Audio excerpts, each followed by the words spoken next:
Hello, this is a class for BA Part 3 English Literature students, and we will be reading a poem by Alfred Lord Tennyson, the very famous poem Ulysses. Ulysses was written in 1833, and Alfred Lord Tennyson is poet laureate of Great Britain. The poem is written in a form of dramatic monologue, and the single speaker of this poem is Ulysses, or more popularly known as Odysseus. Actually, Ulysses is a Latinized name of Odysseus, a Homeric hero who participated and fought in Trojan War. He appears to he appears in Homer's Greek epic Odyssey, and he also appears in Dante's Italian epic Inferno. In Odyssey, Homer shows Ulysses' journey to participate in Trojan War and his coming back from Troy after the war, and his various thrilling experiences during his voyage, that is to say, the sea journey and war. But here in Tennyson's dramatic monologue, Ulysses, Tennyson chooses the aged Ulysses who is frustrated in leading a calm and domestic kind of life. His adventurous spirit is not satisfied. He yearns to embark upon, or you can say, start over a new journey into the sea to explore new world. Thus, the poem becomes a saga of undying heroism and curious human nature who seeks to utilize his life unto his last to learn more and more. Let us read the poem. The poem begins with Ulysses' speech. I read the poem and I'll discuss it. It little profits means it does not profit, matlab it is useless, you can say. It is of no use that an idle king, Ulysses considers himself an idle king. Idle means one who is not doing anything, one who is sitting idle uselessly. So it does not profit that an idle king by this still hearth is fireplace, जिसको हम चूल्हा या अंगीठी कहते हैं. By this still hearth means this calm, peaceful, domesticated life. Hearth, the poet uses to indicate a domestic kind of life. अंगीठी, और वो भी still अंगीठी, शांत अंगीठी या चूल्हा, ये बताता है कि वो किस तरह की घरेलू सी जिंदगी जी रहा है. तो it little profits that an idle king means one who has no extraordinary work, because he considers himself idle because he has always been entangled in heroism, war, battlefields. So this domestic life is not suitable to him. By this still hearth, among these barren crags, crags are actually rocks, the mountain area. So he is actually the king of Ithaca, which is surrounded by hills, barren crags. Barren means unfertile. Unfertile means बंजर ज़मीन, बंजर पहाड़ चारों तरफ उसके हैं. Matched with an aged wife, his wife has become old, and he is not happy to lead such a dull kind of life. So he says, I meet and dole unequal loads unto a savage race. Meet and dole means give, provide. So I give unequal loads. Unequal loads, actually this gives you an idea that he has seen the world, and he has seen world where law is impartially given, impartially provided. So he says, here A savage race lives. Savage means uncivilized. And where uncivilized races live, you know, law cannot be equally distributed because it will be very difficult to mete out equal laws to uncivilized people. कहते हैं ना जिसकी लाठी उसकी भैंस, तो यहाँ पे बराबरी का न्याय सबके साथ नहीं किया जा सकता, सिविलाइज्ड वे में नहीं रहते इसलिए. तो he is not satisfied with this kind of life where uncivilized people, savage kind of people live, and they come to him because he is a king. They come for justice. And what kind of race this is? ये किस तरह की प्रजाति है? That hoard means इकट्ठा करना, संग्रह करना, कलेक्ट, एक इकट्ठा करने की प्रवृत्ति जिनकी है. who sleep and who feed, खाते हैं, पीते हैं, सोते हैं, and know not me. They do not know me. What do you mean when he says that they do not know me? They do not know me means they do not know Ulysses, the Trojan hero, the great hero, whom the world recognizes as one of the best hero, one of the best fighters.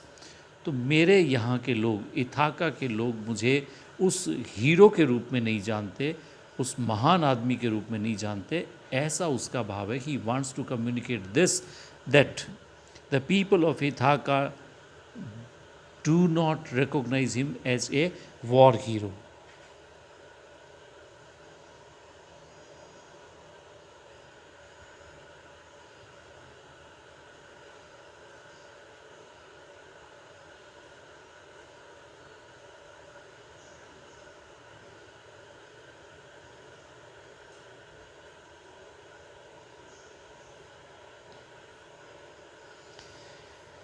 Next lines, I cannot rest from travel.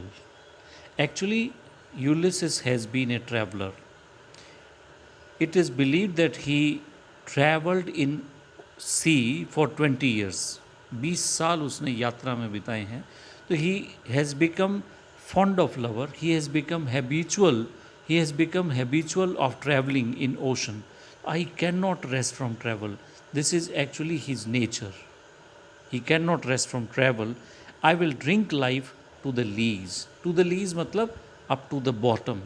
एक glass में आप पानी पीते हैं तो अंतिम बूंद तक पीने को you call I will drink life to the lees. That is to say, he wants to live life to the fullest. All times I have enjoyed greatly, have suffered greatly. He remembers his life, his past life. I have enjoyed life greatly.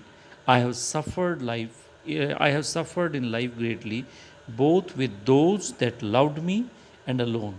Even when he was alone, he enjoyed life. He suffered life. And when he was in company of those people who loved him, even then. On shore, when he was on shore. Shore means किनारा. जब वो समुद्र के किनारे पे था, मतलब when he was in a city, or when through scudding drifts. Scudding drifts means वो बात कर रहा है बहुत तेज़ लहरों की. Drifts means great waves. Scudding drifts means great waves. ऊंची उठने वाली लहरों की. The rainy heads wax the dim sea. Dim sea means dark sea. जब पूरे बारिश का मौसम, बहुत तेज़ बारिश, लहरें ऊपर उठ रही हैं. Rainy heads. Heads means farthest hybrids, islands, ऐसे जो बहुत दूर दूर तक हैं, वहाँ तक. वैक्स का मतलब क्या है? ट्रबल्ड. जब समुद्र पूरी तरह से ट्रबल्ड स्टेट में है, मीन्स बहुत ऊंची ऊंची लहरें जहाँ उठ रही हैं, ऐसे समुद्र में जब वो यात्रा करता है तब. When great waves used to vex the sea, even in such stormy weather, Ulysses would continue his travel. He would not stop, he would not be afraid of, he would keep moving on. I become a name. Become a name means he has become very famous. He has become renowned in the world. किस लिए? For always roaming with a hungry heart. He has always had a hungry heart. Hungry heart means always curious, always curious to know new things. उसका दिल हमेशा curious रहा है. Curious मतलब जिज्ञासु, भूखा दिल, मतलब हमेशा जिज्ञासा में रहा है. Roaming around means moving around, घूमता रहा है. Much have I seen and known, बहुत कुछ देखा है मैंने दुनिया में. I have roamed around here and there, many countries, many islands, many civilisations. Much I have seen and known cities of men and manners. कैसे शहर देखे हैं? सिटीज़ ऑफ मैन, यहाँ पे मैन से मतलब है ग्रेट पीपल, एंड मैनर्स, जहाँ के अलग अलग मैनर्स हैं, तौर तरीके हैं. Climates, different climates. If you come to India, you have many kind of seasons. If you go to England, it's a cold country. If you go to Africa, it's very hot. तो दुनिया में बहुत सारे climates वाले countries हैं. And he says because I have been a traveller, I have seen many kinds of climates. Councils, कई तरह की. आप इंग्लैंड जाएंगे, राजशाही मोनार्की है, अलग तरह का शासन है. If you go to America, वहाँ फेडरल सिस्टम है, वहाँ राष्ट्रपति का सीधा चुनाव होता है. If you come to India, यहाँ पार्लियामेंटेरियन सिस्टम है, जहाँ पे प्राइम मिनिस्टर इज़ इम्पोर्टेंट. तो various kind of councils, various kinds of governments, अलग अलग तरह की गवर्नमेंट्स उसने देखी है, अलग अलग तरह की काउंसिल्स मैंने देखी है दुनिया में. Means he has always been greedy with new knowledge, greedy for new knowledge. Myself not least, but honored of them all. And among all these mannered people, different climates, different councils and governments, he says, I was not the least. मैं कोई उनमें कमज़ोर नहीं था, कम नहीं था. I was honored of them all. जहाँ जहाँ मैं गया, वहाँ सब जगह I got honor. And drunk delight of battle with my peers. Peers मतलब साथी, companions. Battle means युद्ध. Drunk delight, delight means happiness. I enjoyed thoroughly like my drink. What? The battle. युद्ध मैंने लड़े हैं with my peers, अपने साथियों के साथ. Far on the ringing plains of windy Troy. कहाँ लड़ा हूँ? In the Troy. Troy क्या है? Troy is a place, जगह का नाम है, ग्रीक आइलैंड है. And there is a great story of Trojan war. आप सब लोगों को ट्रॉय पे बहुत अच्छी फिल्में भी बनी है, आपको देखनी चाहिए. Troy is actually a story where Sparta और Troy, these are two islands, और इन दोनों में पहले दोस्ती होती है. लेकिन स्पार्टा की जो रानी है हेलन, उसको ट्रॉय का प्रिंस है पेरिस, वो उठा के ले जाता है. और when the Spartan people try to recapture Helen, तो दुनिया, the world is divided into two, Spartan people and Trojan people, and they fight. तो he has been one of the warriors of this Trojan war. और इस पे Homer has written an epical poem, एक महाकाव्य लिखा गया है जिसका नाम है ऑडिसी एंड इलियट. दो एपिक लिखे हैं उन्होंने. तो far on the ringing planes, ringing मतलब रिंग बजने को कहते हैं, यहाँ पे बजने से मतलब क्या है? तलवारें जहाँ बज रही थी. रिंगिंग प्लेन्स, प्लेन्स का मतलब battle fields. The battle field where the swords were ringing of the windy Troy. Windy means जहाँ बहुत तेज़ हवाएं चलती है. हवाएं किसकी? पॉलिटिक्स की, वॉर की, बैटल की. I am a part of all that I have met. और आज मैं जो कुछ भी हूँ, whatever I am today, I am a part of all that I have met. Met means experienced. जो जिन जिन चीज़ों से मैं मिला हूँ, whatever I have seen, whatever I have met with, I have become that. Means I am a bundle of experiences which have made me so wise. Yet all experience is an arc. Experience क्या है? Experience को वो compare करता है किससे? With an arch. Arch किसको कहते हैं? गोलाई वाला जो गेट होता है वैसा. Where through, जिसमें से हो करके gleams. Gleams मतलब the light comes, रोशनी आती है. कहाँ की? दैट अनट्रेवल्ड वर्ल्ड, उस अनट्रेवल्ड वर्ल्ड की, अनएक्सप्लोर्ड वर्ल्ड की, ऐसी दुनिया की जो अभी तक एक्सप्लोर नहीं हुई है, जिसको ढूंढा नहीं गया है, हुज मार्जिन फेड्स, जिसका मार्जिन कम होता चला जाता है, for ever and for ever when I move. खास बात यह है कि ही सेज कि आई एम ए ट्रैवलर, जैसे जैसे मैं आगे बढ़ता हूँ, as I move forward the the margin becomes less and less. किसके बीच में? Between the world I know and between the and the other side of the world, जो मैंने अब तक नहीं देखा है। तो when I move forward I look into the new world and this margin of the unexplored world, जो मैंने देखा नहीं है, उसका मार्जिन कम होता चला जाता है। कब? When he travels, when he moves forward. अब वो कहता है वो सब तो तब की बात थी, it was a thing which is already past, now he is in Ithaca, his life has come to a standstill, वो रुक गई है उसकी ज़िंदगी। तो वो कहता है how dull it is to pause, to make an end to rust unburnished. Rust का मतलब क्या होता है? जंग लग जाना। अनबर्निस्ड, अनबर्निस्ड मतलब जिसको आप धार नहीं लगाते। बर्निश का मतलब धार लगाना, अनबर्निश्ड मतलब जिसको धार नहीं लगाई आपने, तो वो रस्ट होता है।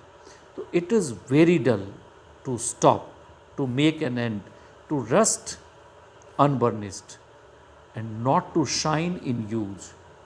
ऐसे कहते हैं कि things that are not used become rusty. तो when you take something use of, it shines. लेकिन जिन चीज़ों का आप यूज़ नहीं करते, दे बिकम रस्ट। तो not to shine in use, it is very dull. आप जब जब यूज करेंगे अपने आप को, तब तब you will shine. If you do not shine yourself, if you do not make use of your life continuously, it becomes dull, life becomes dull. As though to breathe were life, वो कहता है सिर्फ सांस लेना ही ज़िंदगी है क्या? Is it so that life is only to breathe? Life piled on life were all too little. एक ज़िंदगी के बाद दूसरी ज़िंदगी, life piled on life were all too little, it will be very little and of one to me little remains. और मेरी जिस तरह की ज़िंदगी है उसमें बहुत कम बची है। I am left with two little A life and to me little remains, but every hour is saved from that eternal silence. Eternal silence, idiomatic expression, it means जब आप पूरी तरह से शांत हो जाएंगे, that means death. Eternal silence means death. And every hour is saved from that eternal silence. आज जो भी जीवन जी रहा हूँ, every hour means every moment, हर क्षण सेव किया है। कहाँ से? From that eternal silence. मतलब I have been saving every moment from death now. मतलब he finds that he is on the verge of death. तो जब तक नहीं मरे तब तक he has been trying to save every moment something more, a bringer of new thing. और वो जो आवर है, वो जो मोमेंट है, ही वांट्स कि it should bring something new, it should bring something more. While means useless, it were useless for some 3 sons to store and hold myself. 3 साल यहाँ पढ़ा हूँ। I have been living 3 sons, suns मतलब sun year refers to a year, एक साल।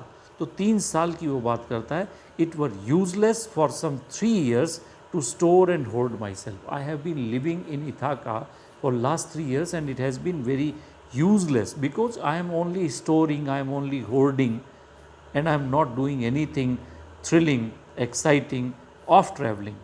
And this grey spirit, grey actually सफ़ेद को कहते हैं, यहाँ it refers to old age. And this grey spirit, this old spirit yearning in desire, although I am old but I desire, I yearn in desire. yearn का मतलब होता है उत्कंठा, बहुत तेज कामना, लालसा। स्पिरिट कैसी है? yearning in desire to follow knowledge, ज्ञान चाहता है। I want to follow knowledge like a sinking star. Although he compares himself with a sinking star. Although I am like a sinking star, but still I try to follow knowledge beyond the utmost bound of human thought. जो पूरे human thought की utmost boundary जो है, bound means boundary, boundary means the extreme line, the extreme शोर. So I want to go beyond the extremist boundary of human thought. इंसान ने आज तक जितना सोच लिया उसके भी परे. He wants to go beyond that limit of human thought. That's all for today. We will continue the same poem, the rest of the poem, tomorrow. Thank you.